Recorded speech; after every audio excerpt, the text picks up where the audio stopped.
কিতাবের মধ্যে আছে কোন বান্দা যখন বলে সুবহানাল্লাহ, বলেন তো, আবার বলেন তো, আল্লাহ বলে এটার অর্থ হলো হে আল্লাহ আমি আপনার পবিত্রতা বর্ণনা করিতেছি, এই সুবহানাল্লাহ অর্থ।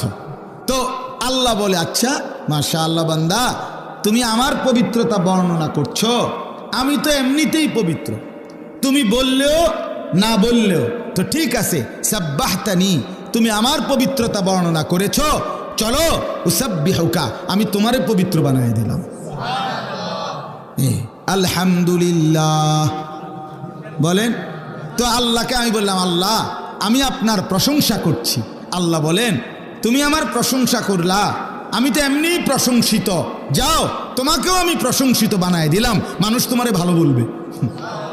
জিকির করে দেখো তোমারে দেখবা মানুষে ভালো বলবে, লোকটা